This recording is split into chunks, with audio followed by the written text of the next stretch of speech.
All right, everybody, welcome to another episode of our Friday Night Live celebrating our 25th anniversary of the Atelier. And the whole month, I hope you guys have enjoyed it. We've had a lot of fun times and a lot of interesting demos. I mean, most of our teachers have joined us for this, so that's want to thank them for that. But what we're going to talk about tonight, which is not going to be as much of a heavy demonstration Friday Night Live, we're going to talk a little bit, Erik and I are going to talk a little bit about the Reilly Method, which our school is kind of carrying, the lineage of, and a little bit about where that came from, my experiences with Fred Fixler, Glenn Orbick, who were my teachers, and a lineage of people that came after that, contemporary guys in different industries, artists. Erik's been with me for, 20 years now?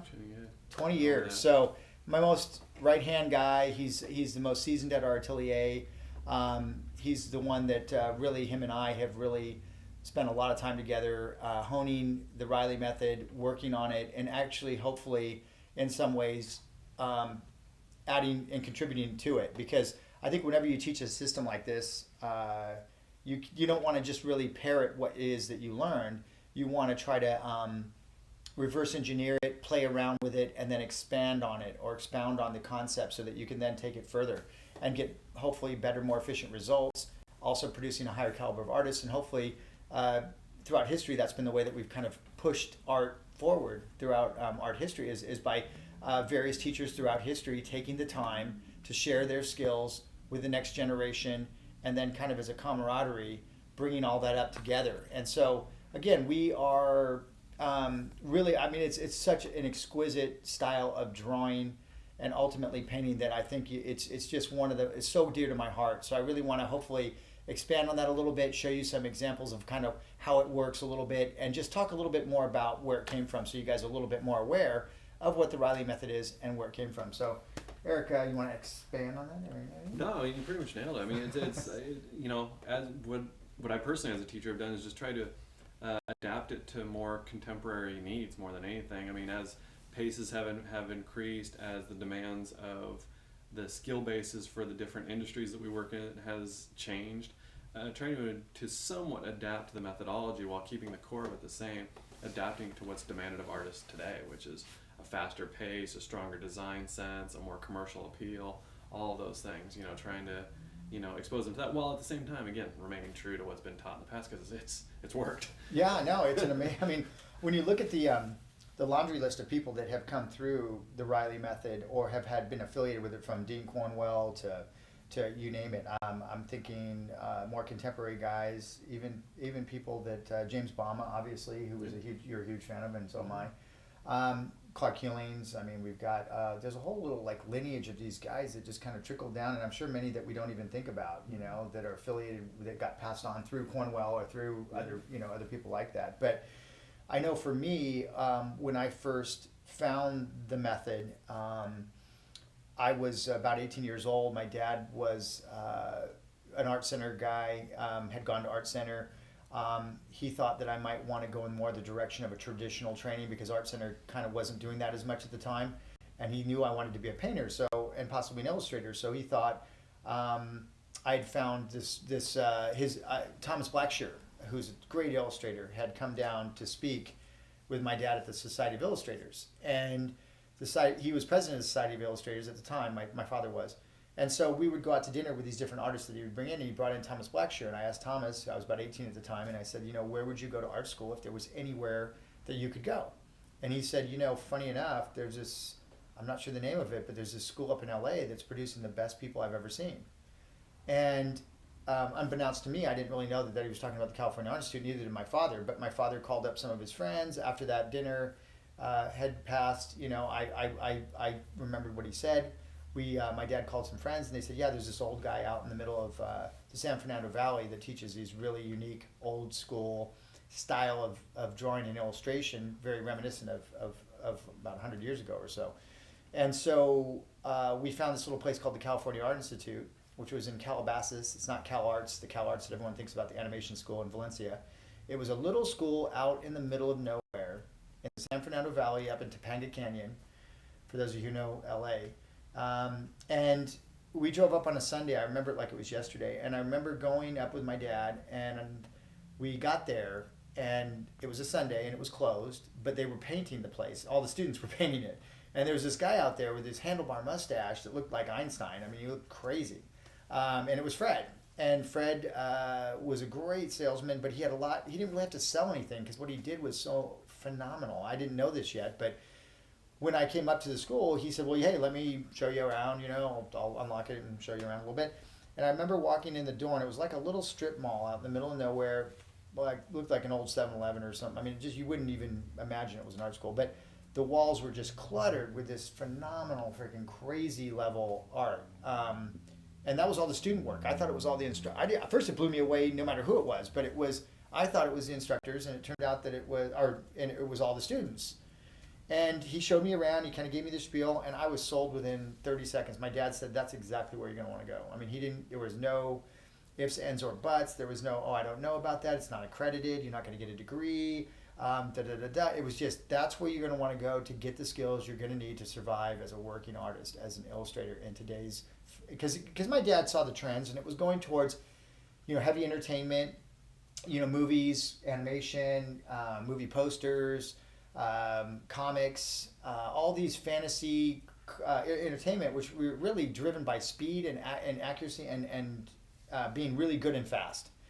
And so I also liked the idea of fine art, which was really needed an elite level of training if you wanted to excel in the representational field. So anyway, to make a long story short, I came home, I got all my stuff, I moved back up the next term. Fred then retired and sold the school, which I didn't know that was coming.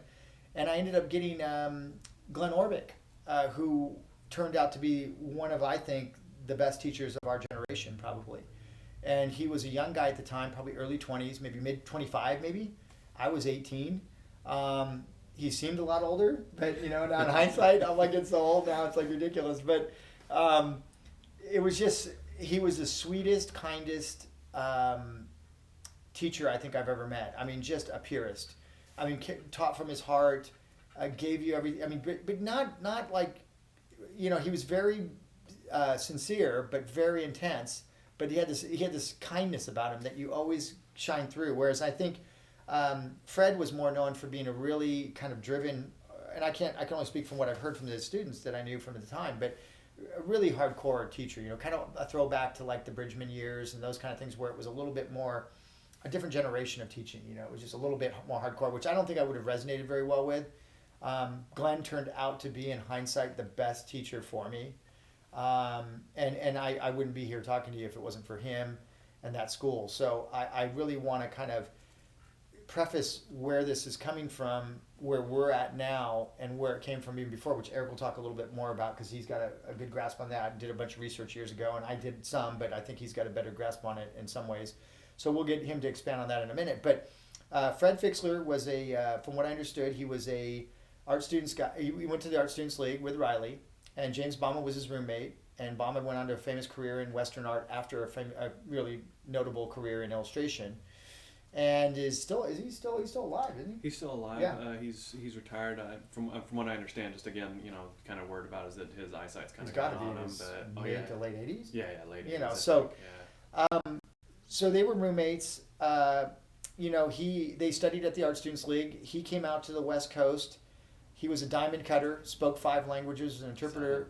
Seven languages. An interpreter in the war, World War II. He learned how to cut diamonds afterwards. Came out and worked in the movie industry doing kind of pulp, kind of B movie posters and gouache. He was a phenomenal gouache painter, huge fan of gouache. He used it as a transition medium between the drawing, charcoal, and the oil program. So the gouache was, and we still do that to this day at the Atelier, we follow it as closely as I can based on what I was taught by Glenn, who was taught directly from Fred, who was taught from Reilly. So in the lineage, I'm probably, I don't know, what's 3rd generation or something from Reilly, yeah. I mean, depending on where you want to start back, but yeah, from Reilly. So Erik put together this great little chart behind us, and it kind of breaks down, and we'll talk more about this, but it breaks down basically where we fit into the family tree of this lineage of these different painters that go back to Europe and the L'École des Beaux-Arts and the academies and also the ateliers of France, Jerome and all that. So I'm up at the top, obviously, because I'm the most probably recent generation. We could put Erik underneath me. We could put all kinds of people underneath me and branch off from that. But we've got Glenn over here on the left. Fred's over there on the right with the handlebar mustache. And then we got, of course, Reilly. And then we get down into Bridgman, having taught Reilly, Frank Vincent DeMond teaching him painting, Bridgman more teaching him drawing. And we've got Cornwell over here that he also apprenticed with and worked with for a great deal of time and was heavily influenced by him, probably the most of all, from what I understand. So we could go down from there, but I'll talk a little bit about this top section of Glenn, Fred, and myself, because I think that's where I have direct input, direct information, having been there, having met them, having studied intensely with them. I mean, I think I was in 13 classes a week with Glenn, and I did that for about 3 years. And I was a really fast study. I took to it very quickly. My discipline in other areas helped me immensely, but the method was so sound, and I can't stress this enough. The Reilly Method is like poetic, artistic GPS system. You know, it allows you to navigate incredibly complicated form efficiently, as well as cultivate invention and manipulation and idealization, which is quite different than just accurate 200-hour effort from a cast, from a drawing. Nothing wrong with that at all. But as an end game, when you go out, you work from bad reference, no reference, inadequate reference. Some industries you don't use any reference at all. Comics, visual development, concepting, for movies, for gaming. You're going to be pulling out believable looking imagery, usually from your memory. And in order to do that, something like the abstraction allows you to navigate the human form absolutely better than anything I've ever run into. And I've looked all over the place for better systems, other systems. And it's not to say, again, that there aren't other systems out there. There are many, but I think this one, to me, just has a very special place, because one thing you'll notice when you meet a Reilly student is basically, or somebody that's working in the movies, they're so fast and efficient and able to hit deadlines, and that is equivalent to gold in that as a professional. Good, fast is money, right? I mean, if you're slow, it's not going to work. You know, it just does. You can work in fine art occasionally, but even that's tough. You know, because the deadlines, like as your wife knows, Meadow. You still got to produce work. You got to produce bodies of work, and they don't babysit you. And you've got 30 paintings that need to be done by next October, and you got 6 months to do it. That means 1 painting a week, and if you screw up, that means 2 paintings the next week, and so on and so forth. So it gets really about speed and efficiency. If you really want to work, I think, as a professional as a professional in any arena that I've seen. So anyway, we have a bunch of books here that we're going to talk about in a moment, which is going to be, we're going to expand a little bit on some books that do have the Reilly Method in it. But in my opinion, there has yet to be a book done that really highlights the actual strength of that system, as far as what you see coming out of the person that wrote the book. Like, the book is written, and then you have drawings that exemplify what is the concepts behind it. And I don't know why that is. I don't know if it's just because some artists have a tendency to take more notes, and then those are the ones that are more geared, maybe a different hemisphere of the brain. They're the ones that end up writing the books. The guys that are actually really, really, really stellar never took notes. They just got it and kind of applied it and started working, and then they're not apt to write a book because they're just not that kind of person. So it seems to me like a lot of the books we have are extremely academic, incredibly confusing, and then the work that you see as a byproduct of it doesn't really make me want to learn it. You know, so I mean. And I don't want to get into it hugely, but there hasn't been a Reilly version of the Loomis book, basically. Yeah. I mean, the Loomis book is more intuitive. It's more about actually producing artwork. It's not about just learning the technique. It's about eventually getting you to a point where you're making paintings. Yeah. And there hasn't been a Reilly version of that. Not yet. Yeah. Who knows? You and I. We're not saying. We're going to collaborate. We're going to go for it.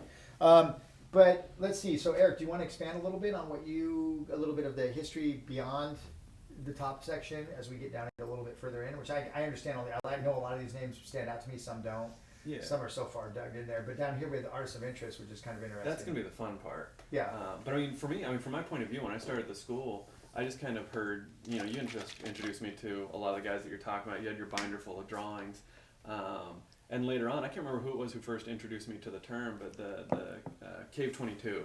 Yeah. And that was that kind of small group of people that Fred, sort of his inner circle of students, and the guys that have gone on to become tops. The Morgan Westlings, all these guys that were all friends, and gals that were all friends, that just were an incredibly small group at an incredibly small school, and they all have gone on to be just if you look at the percentage freaky of people that came out of that school that are actually at the top of the game compared to the larger institutions of art learning, it is freaky percentages. I mean, it's almost like almost where there's got to be a bit of fate involved. Yeah. There's no way. I don't care how Okay. good a teacher you are. You shouldn't be producing that many people. Although you see it now at our school where Yeah. kids are getting good Yeah. in 2 years, which used to take 5 to 10 Yeah. years, and they're just like moving like. And you have to remember that Fred was older. Yeah. Even compared to us now. Well, and we he was also, I older think teaching, now, I think so. it's kind of almost like when you have a school of that caliber, what happens is it almost is infectious, and all the people that are most geared towards going there will find their way there. Yeah, it starts so to it's, feed it's on guilty itself. by almost associate. You know, everyone just starts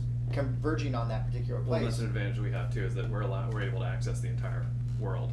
Yeah, Fred pretty much yeah, the LA area. yeah, and word of mouth. we've done. I mean, with the online and everything, I think that's was always a goal of mine. Was originally I thought maybe the correspondence course like Reilly was trying to do, or the one that the famous artist course, but that was just so heavy on. And we have over like Well, five. that's what we're doing. We It's have just- like it's a 5,000 digital handouts that version. go along with it, but then Yeah. we have the videos also. So yeah, it's just like a modern version of it. And that Yeah. was always my goal. I think 10 years ago I had 20 years ago, I had written down a business plan to do that, but there was just no technology, there was no nothing, and I just shelved it. And then the internet came out of nowhere, and I was like, oh well, time There's to no read. reason for a correspondence course like that No. anymore. It's No. it's outdated. Yeah. But yeah, I mean, I heard about, and like I said, it was probably Glenn would be my guess, exposed me to that term, the Cave 22, and it was just all the guys that hung out there.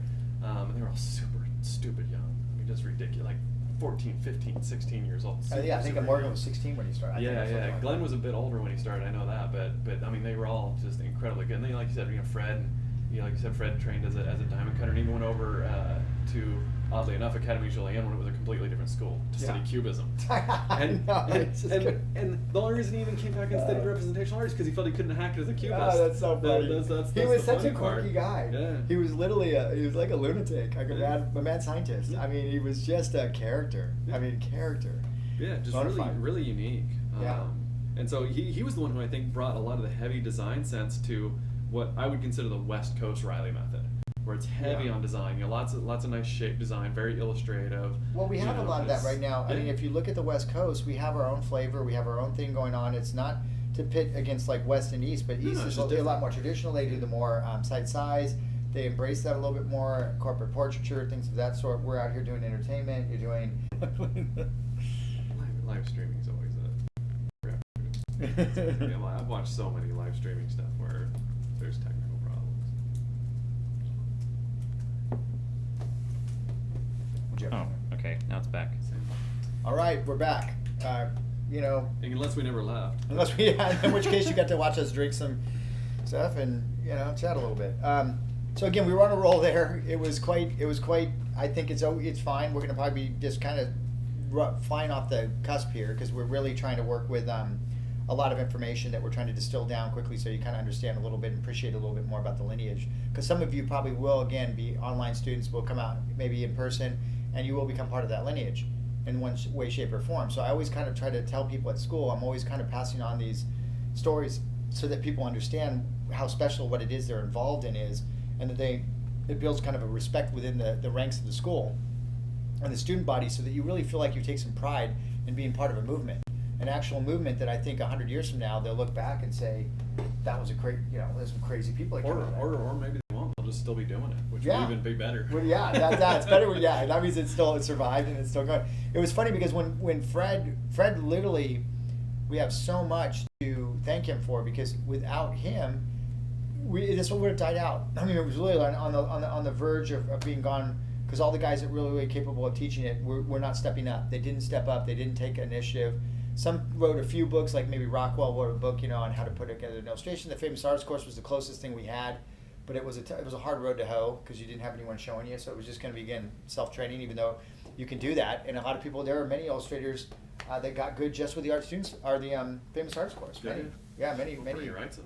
Yeah, Wrightson was one of them. That was And, his main. I think Robert Heindel schooling it. was one of them. Yeah. There were a bunch, yeah. So we were kind of just, again, spinning about the Reilly method being kind of a method of training that's a little bit more unorthodox, a little bit more outside the box. You have to be a little bit more, I think, adaptable, right? It's not quite so, it has a structure to it. For example, the abstraction is a formulaic, it's not a formula, it's based in formula, but it is constantly morphing and changing with the body type, with the person, with the lighting, and you have to learn to really be on your toes with it. It's almost like a dance where you're looking at the model, interpreting the model through intellectual means, and then you're feeling it, and you're feeling the gesture, and you're looking for the lines, the active and inactive sides, and trying to balance all those concepts in a matter, like for example, quick sketch, which our school is probably one of the strongest quick sketch schools I've ever seen. I mean, and I'm not just tooting our horn, but man, it's crazy, crazy strong now. I mean, it's ridiculous.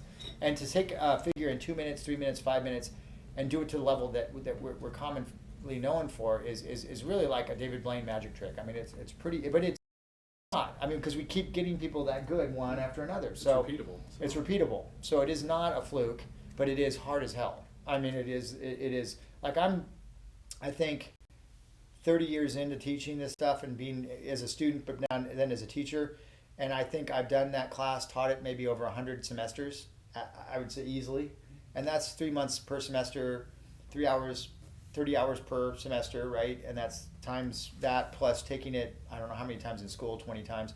So I mean, I've done more quick sketch than anybody on the right mind should ever do. So I would hope that I would be that at that level, but again, it's not. You have to keep pushing yourself. I think we've got students in class that are right there. I mean, yeah, I mean, not as crazy. good as you because you're a freak, but it's but Thanks, right Ed. there. But I mean, I think I mean, from what I've read about Reilly and certainly what I've heard about Fred is that the Reilly method. It's just that it's more a way of thinking about things, and it's not just the figure. I mean, you can adapt that to almost anything, but it's rock more a way, piles or trees or it's just a way of whatever. visualizing relationships rather than being stuck, scrupulously measuring things. It's a way of looking at relationships. It's not about the 6 lines.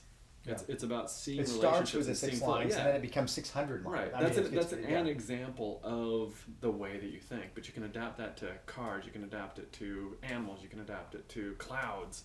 It doesn't Oh no, I know, and that's why I think everything. when people do see some of us that were trained in this method at a high level and have been doing it most of our lives, there's a certain underpinning of design that infiltrates into all areas, which is kind of a non-tangible, something that you feel, you see it, you go, oh, I mean, I can almost spot a Reilly student a mile and a half away now. I mean, I literally could just say, that person knows the Reilly method, or that person has had some exposure to it. Because it actually changes the way that you design, the way you think about design, the way that you link things together, the way the relationships, like Erik was saying, of how things interact becomes very fluid and almost intuitive, right? And I always talk about this in the online, and you guys are probably so tired of hearing me say it, but really ultimately all the great painters were very intuitive thinkers. They worked very well in their intuition, which is kind of something that's very difficult to teach. So if you have to hierarchy things that are hard to teach, I think intuition, intuitive learning, and color are right up there with like not able to be taught through theory very well or broken down in theory. You can have some rough theory in color, which I think is very helpful in the beginning, but an exceptional colorist, a Feshin, a Monet, I don't know who you want to ever, and nowadays we have people like, Stephen Assail and these different guys that are pushing color a lot, which is great. John Asaro, I think, color decently. Meadows great with it. I mean, it's just there's a lot of people out there now but they're not academic training. No, those purely aesthetic concepts. They're not quantifiable. You can't really say, oh, you mix this with this and you get this and it does this. It's like it just doesn't work. I mean, you can teach things that way as well, and that certainly helps to create a foundation. But when it comes down to like people say, what's good design? Yeah, I mean, well, what tastes good to you? I don't know. I mean, we can all agree on it, but I know. and we know when we see it. And I always go back to that industrial design. Look at the Porsche GTS or whatever next to the Pinto or the old, whatever Gremlin or something, and you just go, well, 99.9% of the people would say, I will take the Porsche. Yeah, it's very much so. But you can't tell why those curves and straights, organized in that percentage, make one look so much better than the other. They're just curves and straights. And they're not that different. No, which is why the people that can pin it down and repeat it and do it over and over are again are remarkable. worth so much. Yeah, whether it's in industrial design, you see that a lot. Painters as well. Yeah. So, train break. We're actually shooting down now at the studio, the old studio, instead of up at the school right now. Now we're shooting all the new stuff up at the school, so we don't have the train anymore. So you guys won't be able to have drinking games while you're this stuff. Okay, so one thing we should go into now, do you want to go down into the artists of interest a little bit, and then I'll go in and show some examples of the abstractions and how things have different. Yeah, I mean, we could start. I mean, we've talked a little bit about Fixer students, but I mean, some of the people probably here say, Morgan or Greg or Sean, they don't know who we're talking about. But. Yeah, well, Morgan Wessling, fine artist, great. Look him up online. One of the great. He's a great painter, really, and kind of more the lineage. I would say he comes underneath more Rockwell. He's kind of most influenced by Rockwell and I had him for some classes when I was Narrative fine artist. Yeah, Fine great illustrator. pros now with Disney Imagineering, but he's done concepting primarily for theme parks. But the guy's capable of doing anything. I mean, he's amazing. And I actually apprenticed with him when I got out of school for a while, and he helped me get my first jobs. Sean Zentz, he's in and out of doing different things, but he's a phenomenal artist, phenomenal teacher, really Mostly great. doing storyboarding. Storyboarding now, Is mostly that what that's concepting, at? storyboarding, entertainment work. Andrew's kind of doing, I think, his own thing right now. He's a great writer as well, so he's off doing writing and stuff. But he studied at l'École des Beaux-Arts for a while. He's a wonderful painter. Laurel was more or less Glenn's better half or half, and she's a wonderful painter. Both painted very similar and love comics and storytelling and narrative storytelling. David Darrow, what's Dave doing now? I mean, Dave's, last time I saw you, was still doing a lot of like the online streaming and fine art, Yeah. stuff like that. So online instruction and fine art. Mark's recently back doing stuff again, teaching, and I apprenticed with him for a year in the entertainment industry when I got out, doing storyboarding, concepting, movie posters mostly. Rob Rupel is over at I think he was at Disney. I don't know where. He was at Naughty Dog for a long time, but I don't know. And I think he recently left there, but I could be wrong. And this is just a tiny little smattering. I could list. We could go on and on and on and on. And then if you get into our from the Atelier, Watts Atelier, then we've got a whole list of people like Erik and Lucas and all these guys that are going off. And all Glenn's students. I mean, you got. Oh my God, yeah. Lipkeen and Yeah, Jeremy Wormser, Lipkeen, Wayne all those Wormser, guys. I'm great friends with now, and he's just phenomenal. Tony Pro. Tony, There's tons of yeah, guys out there's there, just a so. ton of them. So again, really interesting. So the Reilly students here, we have James Bahama, Clark Hillings, Gene Cohen, Jack Ferragasso, whose book I have here.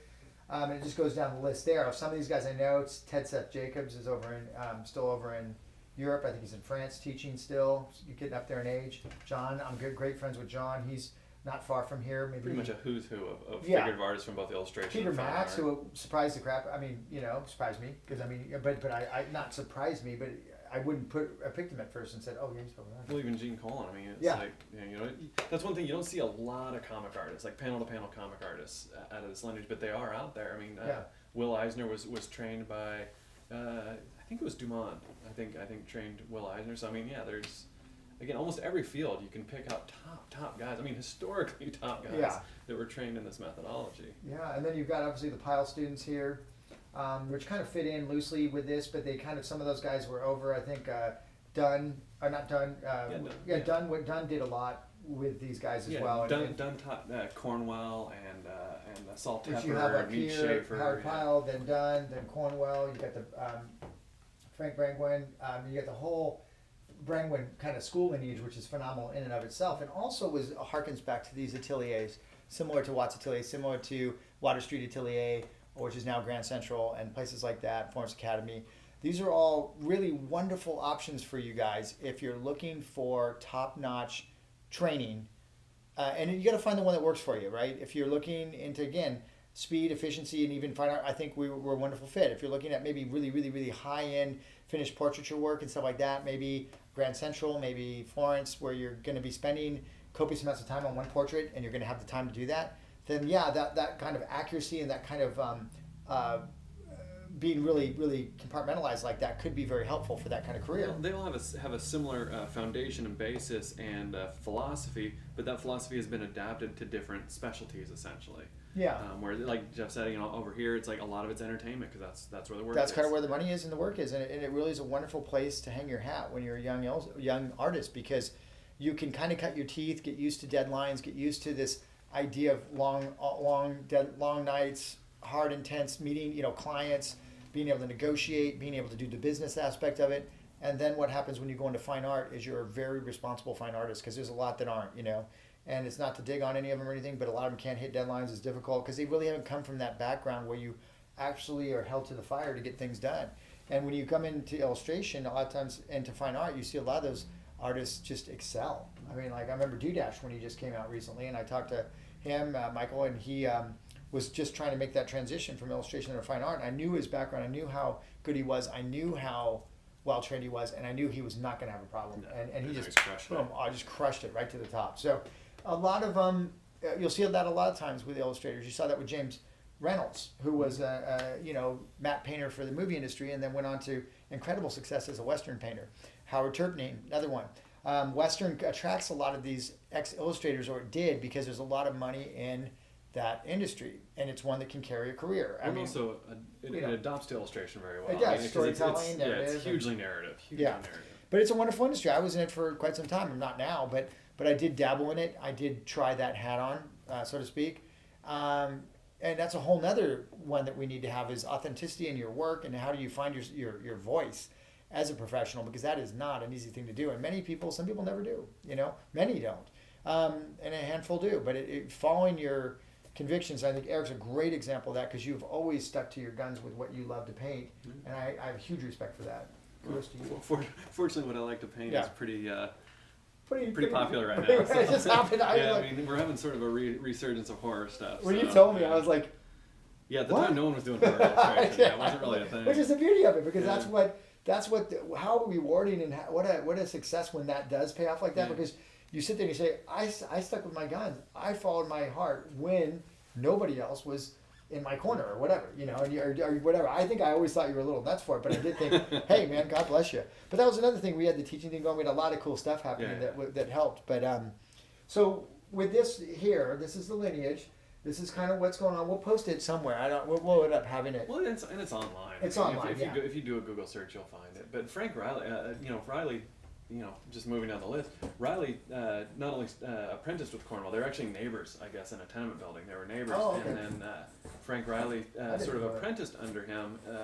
I don't know formally, informally, but he did help him on a lot of his murals, including the LA Library mural. Oh, I remember that. Yeah, Right? Reilly And actually those are the worked ones on I had that. the little comps for. Remember the Yeah, little yeah. brush comps? Yeah. Yeah. Reilly actually helped him on that job. That was one of the jobs he actually. So he did part of those, which is kind of. And another thing I thought was really interesting, which no one really talks about, is Frazetta. Because Frazetta, Fred knew Frazetta. Fred saw him at the Art Students League at that time. You could see some of Reilly's stuff in there, but I don't know how much Frazetta was one of those guys, one of my top 5 favorites of all time, but claims that he was completely self-taught, never learned with anybody, which was not the truth. We know that. We all know that. He said he always had Bridgman book with him. He was always studying that stuff. So, and you can just see Bridgman. When I talk about when the Bridgman phase that I'm going to be coming, is back on now, as far as me completing it, probably next year, is my goal. And I said it here first, so you guys can try to hold me to it. But I always do that shit. I throw it out there, and then I go, "Why did I say that? Why did I can leverage myself to get something done? That's why." But yeah, it has a lot. And that's why I'm saying we are not working on a Reilly Method book. Yes, not. We're so not doing We're that. so not doing that. We're so not doing that. So a lot of things. So what I want to do now is talk a little bit about the abstraction. So I put together a little wonky. So anyway, this little description, because I just had to grab these hands. This is a handout I got when I was in school. Okay, that's the extent of that's Fred. I couldn't find my copy of the Reilly or the. Do you have Higgins? Let's look at Higgins real Well, quick. you've got that. That's got to be pretty close, right? I mean, 'cause that's an article. Yeah, I mean it is. It's kind of, you can barely see that. I mean, it's just the 6 key lines that he used, and it was really kind of just very similar to what Fred did. This is a tear actually that was in my handout, so don't worry about. I mean, it's kind of disjointed right there. Don't hyper obsess about that one. But it was okay taking that and transitioning to what I'm going to show you in a minute, as far as what Quick Sketch the capability of what it can be, is an art in and of itself of the utmost difficulty, right? Because the key lines need to relate, and they need to track, and they need to be dynamic. Okay, so we had a head one, we had a figure one. That's all I got when I was in school. It's great. I haven't done too much expanding on this because I feel that did a very good job of actually doing what it needed to do. What I did do though is expand on the figure. So this is the abstraction now I teach with, right? Now, jumping from this to this is ridiculously complicated, right? I mean, this is hyper steroided abstractions. And this is, the better you know your anatomy, legitimately, I'm not talking about copying a skeleton, right? I'm talking about memorizing the skeleton, memorizing the muscle rhythms. Takes 10 years, not 10 weeks, okay? So just keep that in mind. But that's where this would come from, is that thorough understanding of how the body links together rhythmically and structurally, so that you can then intuitively design comic figures, conceptual figures that don't exist, creatures, things that you want to expand on. So this is the beginning of animation, right? You have to animate. What are you going to animate if you don't know what you're animating, right? You have to know the structure. So whether you want to make little cartoony figures or something out of this is extremely helpful for any of those disciplines. So that's the one I came up with. It's on the online classes, so you can get it there if you need it or if you want to learn how to use it. And then I did a female one as well, which again, if we look above that, you'll see some examples of some lay-ins that I did. This one being most notably very complicated. It's a female, so you're going to be less apt to be able to use as many as with a male like this.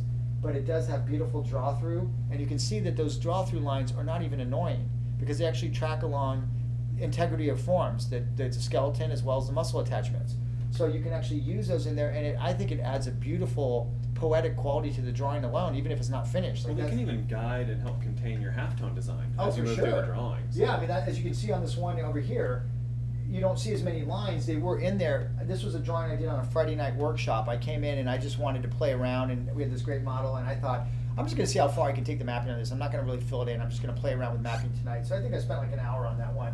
But what I did with it is you'll use those lines without even drawing them anymore. You'll actually just go from one area to the other. So if I wasn't telling you I was using a system like that and you saw me drawing that, it would freak you out. You'd think, what does this guy do? I mean, what the eye looks like it can just see, and it can see minute spatial relationships without having to do, like, again, size or something like that, or gridding.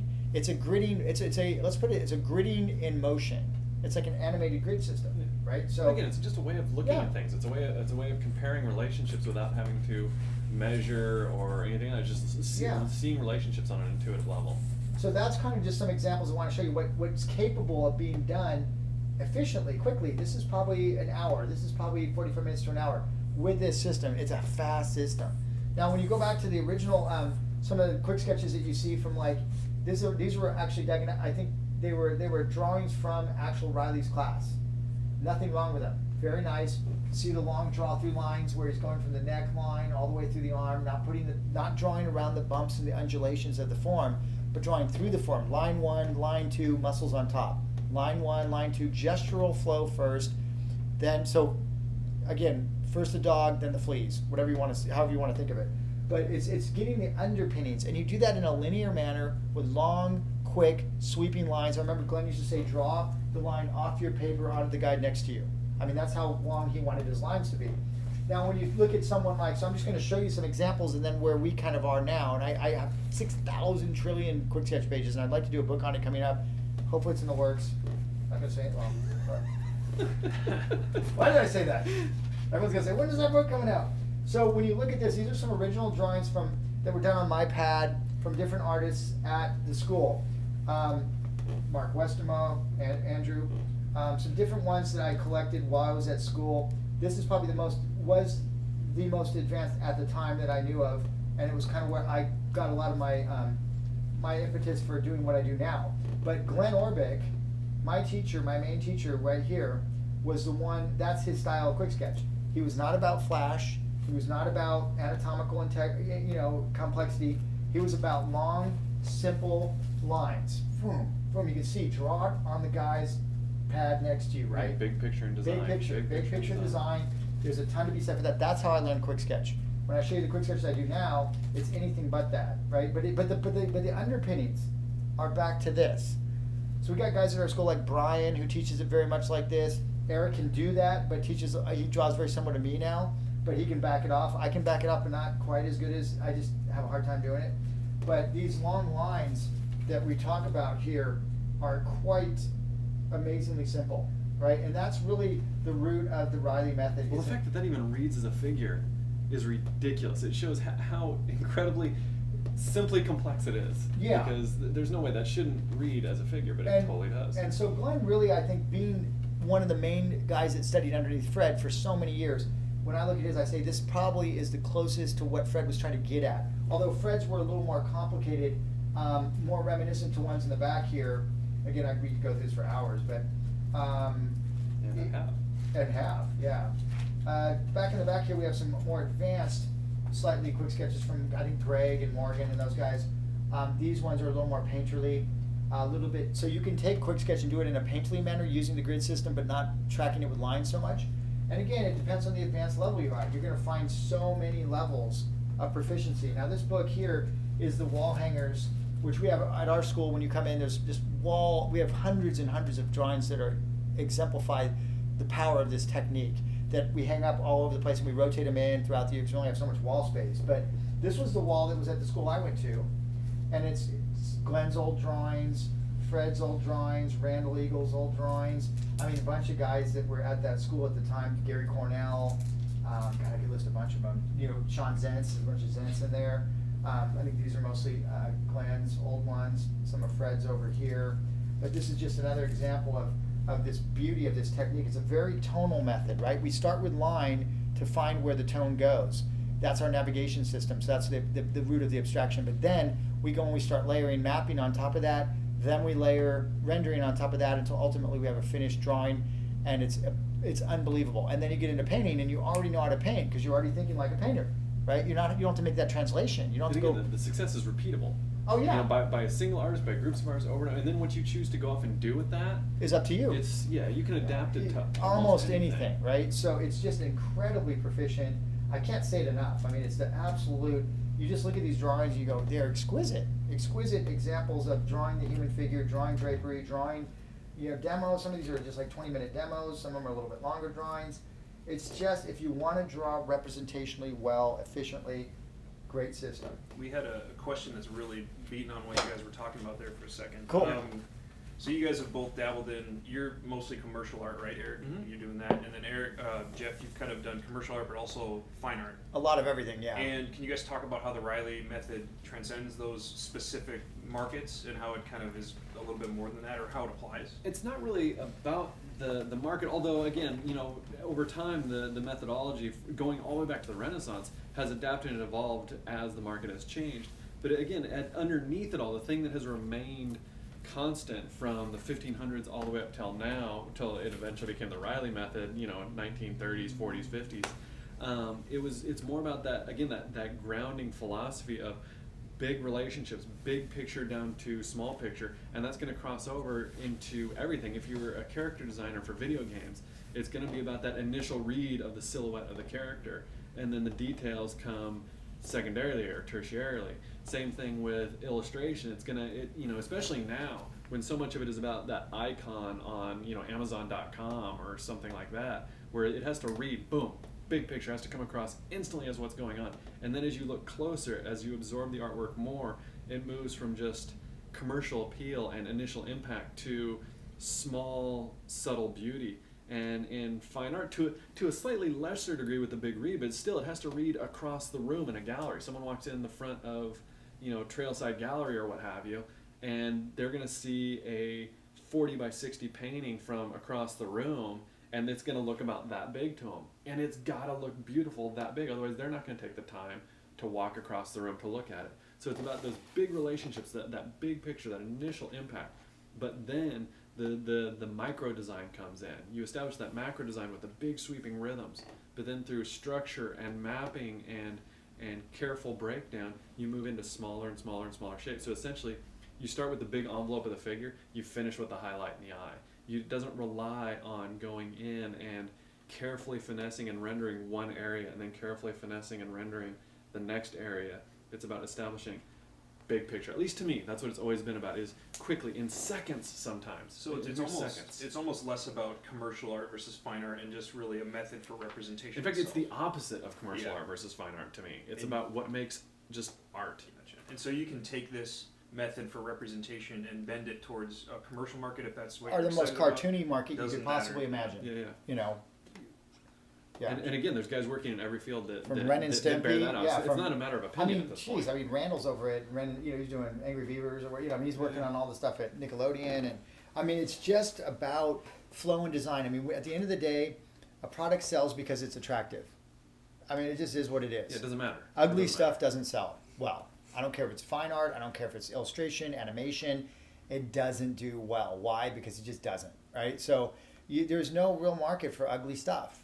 So, and even if you're not going to talk about selling stuff, even if your whole idea is to be a more conceptual artist where you're trying to convey an idea, it's still no one's going to take the time to analyze that idea if your artwork isn't at least on some level nice to look at. And I don't mean necessarily beautiful in the conventional sense, but just fun to look at. And if you don't establish, again, that initial read, no one's going to take the time to do a second read and eventually a tertiary read and a coronary read, where eventually you're going to get down to that idea and actually even care about your philosophy.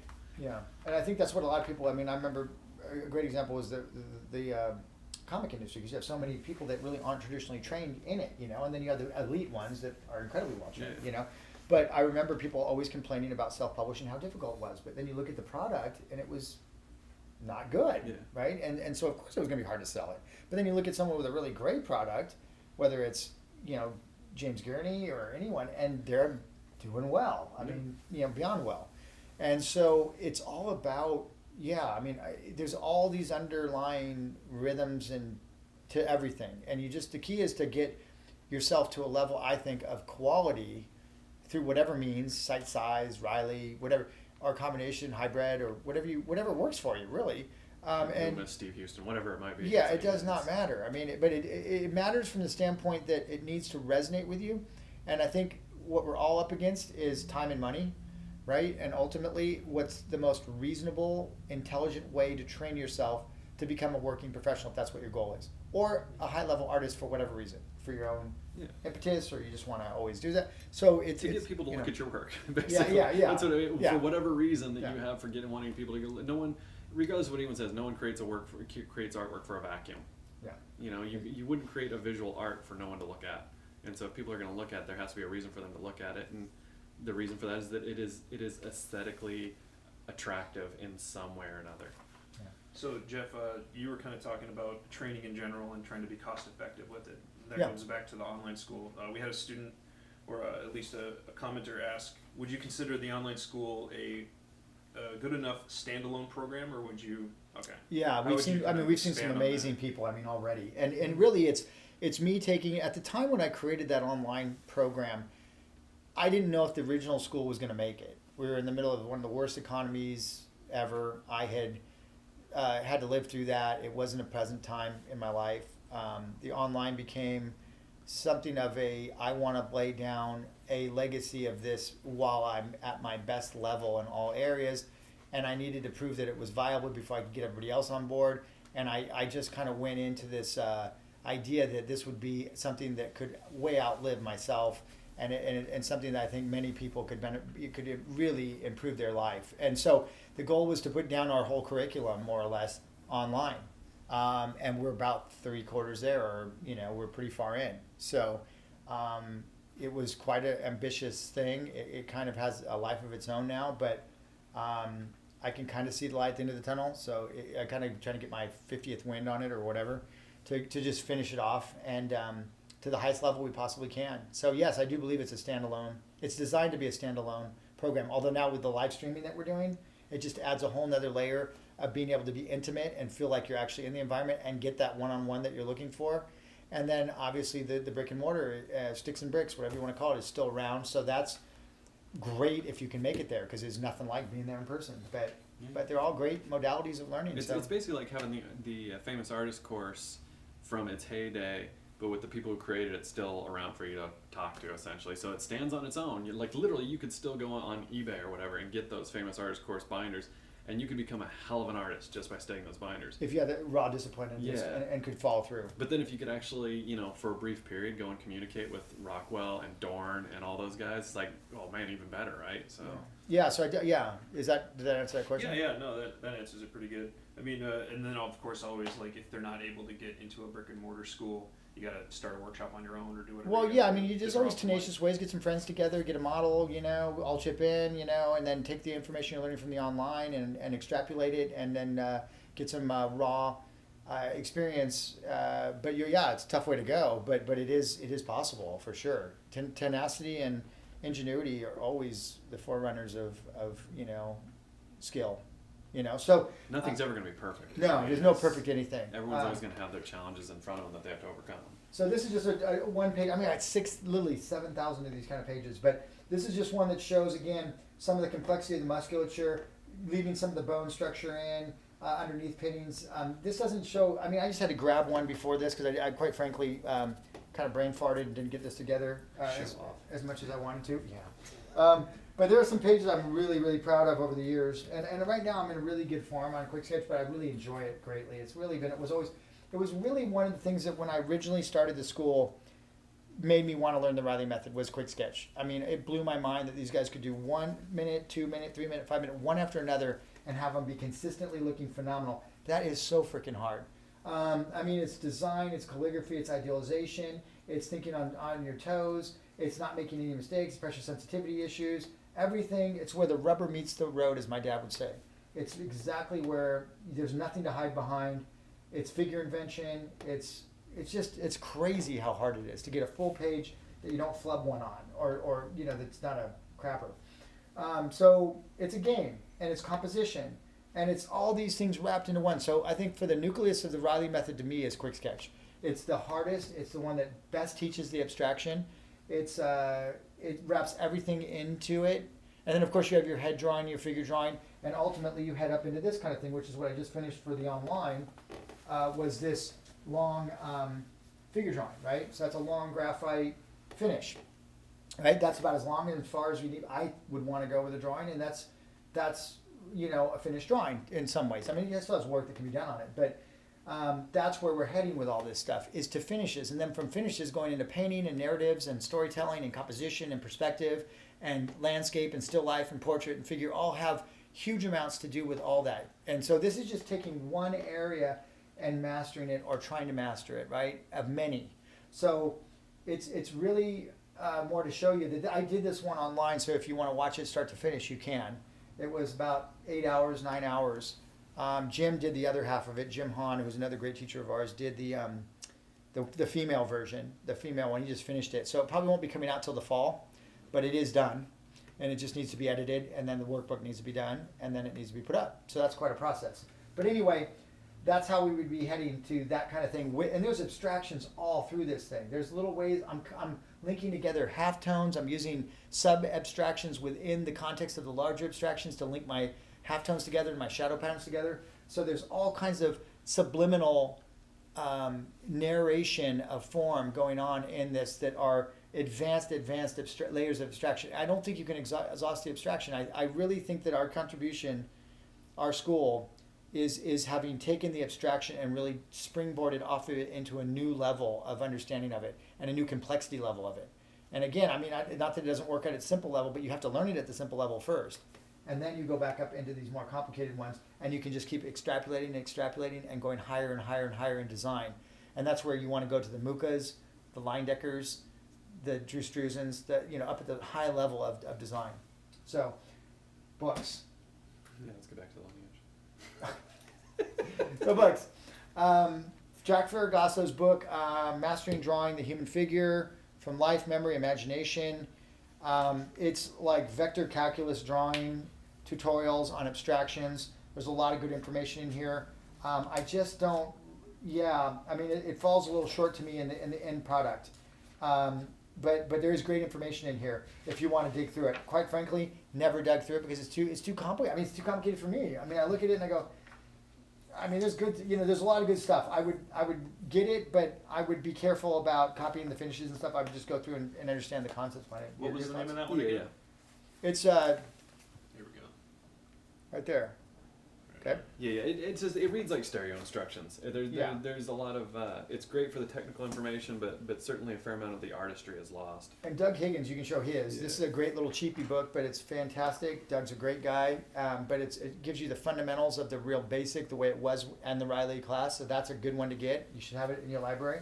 The Frank Reilly School of Art. Yeah, Frank Reilly School of Art by Doug Higgins. It's just a cheap little book. I'm pretty sure maybe one of the only places you can still get it is from him. I mean, I'm sure it's the internet. You can get all this stuff. Yeah, you can find You it. can get it directly from his studio. We haven't talked a lot about the painting Reilly method. To me, it was an incredibly structured way to do paint by numbers, kind of. I mean, it's wonderful, and we still teach with it. Erik mostly teaches it. Yeah, it's a great way of segueing from, after spending numerous years studying drawing, getting a good handle on your drawing.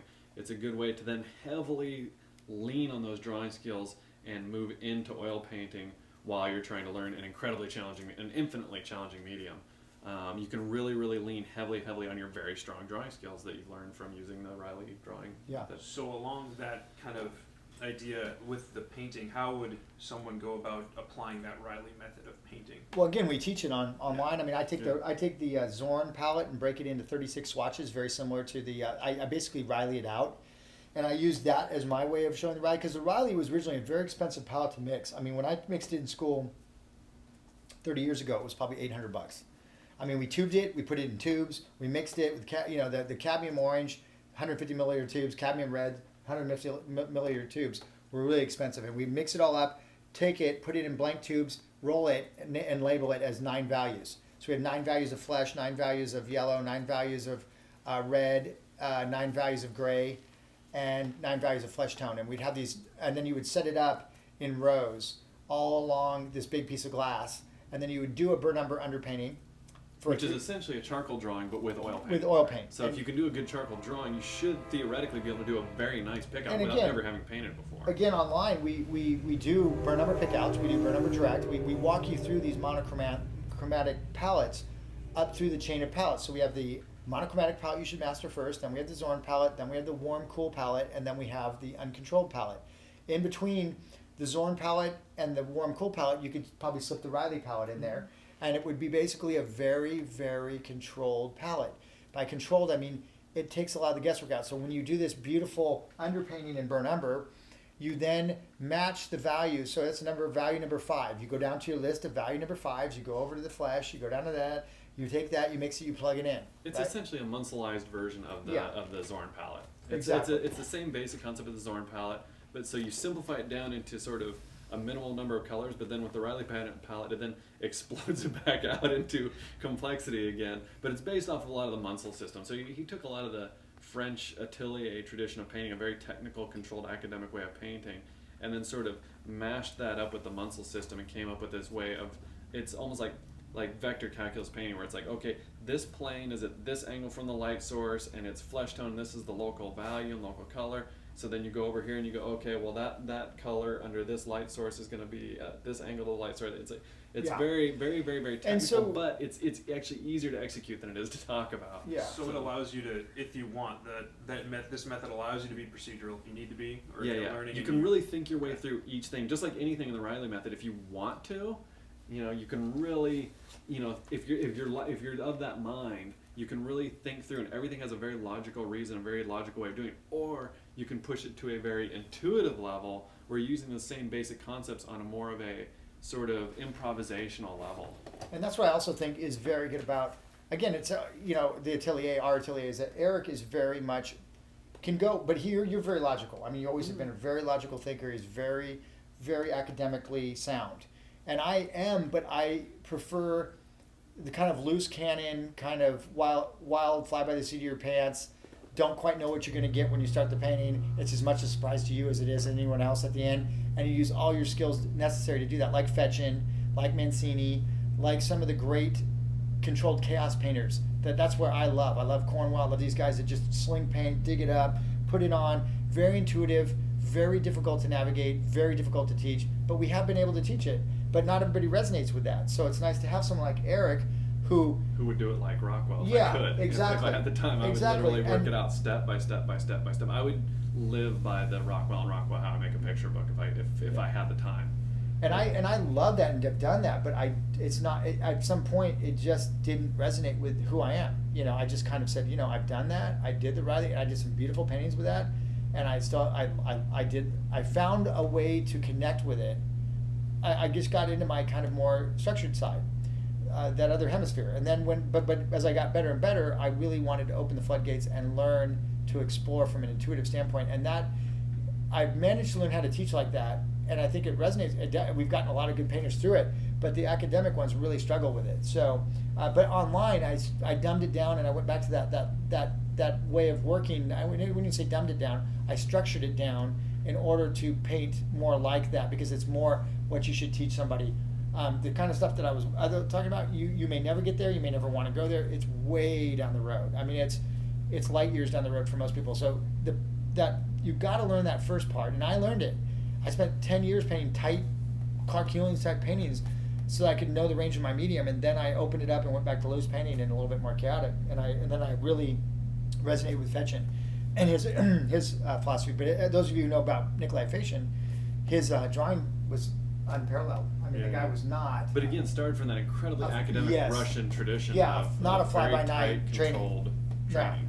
So the problem happens when people get lazy and they want to go right to that because they don't want to go through all the rigmarole of learning the technical aspects. Then they get in a lot of trouble. So anyway, all that stuff's online. That's our goal, is to put it in a place where you can learn it at your own leisure. I would highly encourage you, if you like what we're saying, to give it a shot. You don't have to stay on it long term. You can always pop out of it. I think on Monday we're going to be starting. I know I told you guys last time, we're going to be doing the a deal going on for registering for the whole thing, which is the drawing, the painting, the specialty, the master classes, the library from the of reference coming in from the streaming.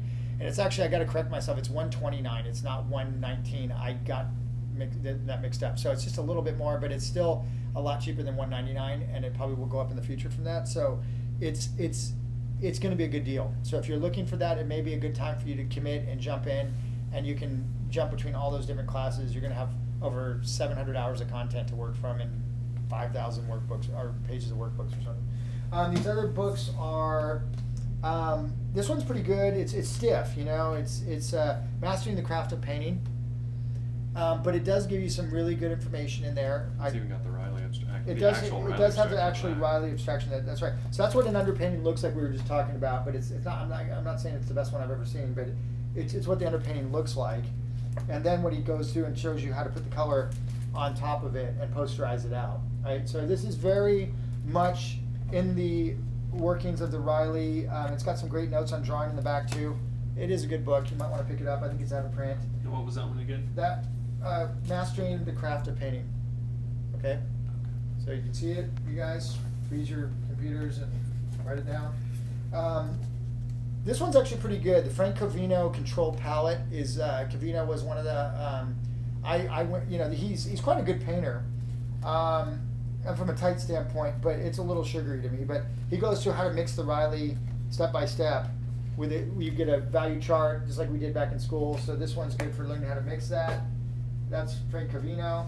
And the last one that I know of is Figure Painting and Approach for the Beginner. And that's actually quite good, is Howard Forsberg. So those are the ones. Eric's got a really rare one here that he's There's been, too, the Henry Doran book. Again, the drawings in it aren't the greatest, but it covers a lot of the Reilly methodology. it'll give you a good understanding. Then again, if you can go work from people like us and really try to work on honing the drawings up to a really good level, I think. And And then, actually, one of the better ones we don't even have. The Apollodorian book is actually pretty good, but I couldn't. Yeah, I don't have that it. one. But this is kind of, to me, for the Reilly method, this is kind of the holy grail. It never really got published, but it was a correspondence course that they were putting together. like the famous arts course. Like the famous arts course. It was actually, from what I understand, what it was is in the Pacific Northwest, there was a company that did correspondence courses, but it was for things like bricklaying and things like that. And but then they approached Reilly and said, hey, we want to get into that market because the famous arts course was doing so good. And so he got a lot of his friends and former students, and they started putting together a correspondence course. I only have, I think it's like 8 of the chapters here, but I think there's almost 30 chapters. And they did complete it from what I understand, but it actually never went into circulation because Reilly passed away before it could And there's actually only a get few done. copies out there. I think we have. Yeah, in fact, I don't think there's ever any official copies. I think most of what's running around out there is that when they would go and approach another artist so that they had consistency within the product, they would send them what they had. And that's actually where I got this one, is the daughter or granddaughter of one of the guys that did one of the chapters. This was what they sent him when they said, okay, this is kind of what the format's going to be. And it's great. So, I mean, just kind of, it's falling apart because it's old. But, you know, it goes over the pencil sharpening, you know, for the Reilly method. It goes over materials. It goes over, here's a chapter that Reilly himself did on the figure in action. And then there's also, to me, what's the holy grail in this book, besides, you know, the Frank Reilly stuff, obviously, is there's a chapter in here, if I can find it. But I mean, really nice. I mean, not that much different than the quick sketches we do at the school, actually. Kind of, I guess I shouldn't be shocked, but it's very similar.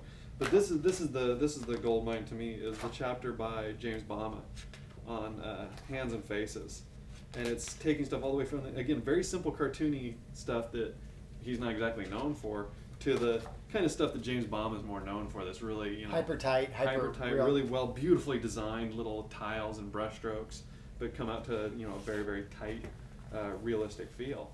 Yeah. But so, you know, just tons and tons of information in the hands and feet, and I mean, getting down the construction, the tilts of the malleolus, you know, the stair stepping down to the toes. Information you can see other place, but it's just really cool because, as far as I know, James Bahama never wrote any instructional books, so this would be it. And I know he had a couple other sections, including one on illustration and picture making Which would that have been great. I would love to get. And someone contacted me about saying they had the other chapters and wanted to exchange. So I need to get in touch with them again and actually get that done. But yeah, I mean that goes again back to the Reilly stuff. That the guy was just, I mean, he taught so many good people that literally when they wanted to put together a correspondence course similar to what Jeff did, he basically just said, well, I'll just go get all my students that I trained and are all out there working now and all have these great skills, and went into individual niches and created this awesome correspondence course that now is, if that's not what lost, nearly lost. Yeah, and I think I think that's one thing that really struck me is that I wanted to do what a lot of these guys weren't able to do with the technology. They just didn't have access to it. And again, if you're going to do that, you really have to give up a good portion of your own career to do it because it takes up so much time. I mean, I've literally had to put my career on hold for like almost a decade. Well, oddly enough, Reilly was actually a forerunner in technology as well. He was one of the first guys to start filming painting demos. So there's the painting demo that people have probably seen out there on the internet of Cornwell painting, and Reilly's actually the one running the camera from what I understand. We're getting a lot of people asking about that book again. What was the name of it? It doesn't really have a name. It's under the title of the National Institute of Art and Design, which was just a name that I think what they had a full copy of it was like $5,000. Yeah. So that gives you an idea. Yeah. And of course, there's people asking, like, can I get it? You know, like, is there any way to view it online anywhere? No. Archive? I do have a blog, and I'm trying to remember. I think it's called the ReillyProject.blogspot.com. Okay. On there are a couple of downloadable PDFs of chapters that I just found on the. Oddly enough, the way I originally found the most information on it was in the copyright and trademark registration files that the government keeps, and you can actually find the names of all the chapters, who the authors are supposed to be, when they were done, because they registered the copyrights and trademarks on it. And so that's where I found a lot of information, and through that I then did some searches, and some libraries have some of the artists who did chapters donated their libraries, or their families donated their libraries to a library when they passed away, and in that were some of the chapters. And those libraries then scanned in those chapters, and you can actually, there's PDFs of them. So I think there's 2 or 3 that I have that are actually on there. I have not taken the time to scan this in because, again, it's very fragile. I'm kind of nervous about doing that. So I have to figure out a way to get this stuff into a digital format, and I may just take it to a professional scanning service and just have them do it because I know they'll do a great job. So this is definitely, just to clarify for people online, that's definitely not something you're going to be able to buy No. kind of willy-nilly, No. but it's to explain that this is the lineage, this is To my process. knowledge, there is only 2 complete copies in existence. Yeah, okay. There may be more of that, but I've only ever heard of 2, and one of them is, I can't remember the name of the university, but there's a university in Utah that has one in their whatever you call it, their antique collections, whatever it's called, when you can't check it out. It's about like Brigham Young Yeah. or something. Yeah, and But, so you can go and look at it, but that's about it. They won't even let you photograph it or scan it. And then the other one was The main stewarding thing, the main of thing it, is but- it's not gonna be the magic bullet. No, for it's you. not. I mean, It's you're not. you're gonna learn. I mean, from whether it's us or like that, you're gonna learn the practical aspect of it. It's just another part of the lineage. It just shows you that this is kind of where the things what's gone on. We're around the Reilly Method. This is kind of where it's come from. This is where it's Almost going. as a curiosity to look Yeah. at and go, look how similar what we're doing is, even though none of us learned directly from any of those Yeah, people. which It'd be in it- like going and seeing a picture of your grandfather and going, hey, I kind of look like my grandpa. You know, or like you just happen to, you know, your great-grandfather? Yeah. Or grandfather was a paint mixer. Yeah. You know, it's like, and Yeah, you a kind of color- look like him. Yeah, color merchant. Yeah. Yeah, so So, it's I just, mean- it's more along those lines. But so the main thing too is just to keep in mind that tonight was really about us just kind of validating, solidifying this idea of what the Reilly Method really is and what it means to us, you know. And again, we could have gone for hours. We could show thousands of examples of our drawings and this and that. Many of you already have seen a lot of that stuff and seen us demo online, so you kind of already understand what we know and how we use what we've learned. We'd be happy to teach you guys at any level. So hopefully, maybe we get to work with you in some capacity, whether it's through streaming or whether in person. But Or even we, just more of these Friday Night Live yeah, sessions. yeah, we just love doing this stuff. So hope that it's coming through, and I hope you guys enjoyed tonight. We'll probably wrap it up and just say thank you guys for joining us. And we're going to kind of be doing a Sunday live stream at the school with most of the instructors. I think good 3/4 of the instructors are going to be there. My dad, Erik, myself, Tom. I think we got Lucas coming in. Everybody's going to be working on different projects, and we're going to kind of film as people are working on stuff, so you get to watch all of us actually do our thing. We'll have a live model there. So join us. That'll be the last one that we'll do for a little while because we just kind of did about 15 of them in a month. I don't read a lot, Yeah. So I think I did 5 of them myself. yeah, so. you did. Yeah, thank you again for doing that. So thanks for joining. Thanks for supporting us. If you have friends and stuff, please pass on the information and let them know about us, because we do grow organically that way, and we really appreciate it. We can bring more stuff to you and keep working on more projects that hopefully will help all you learn how to do this stuff, so you can go on and realize your own dreams. And best of luck to you, and thank you very much for joining. We really appreciate it. Cheers.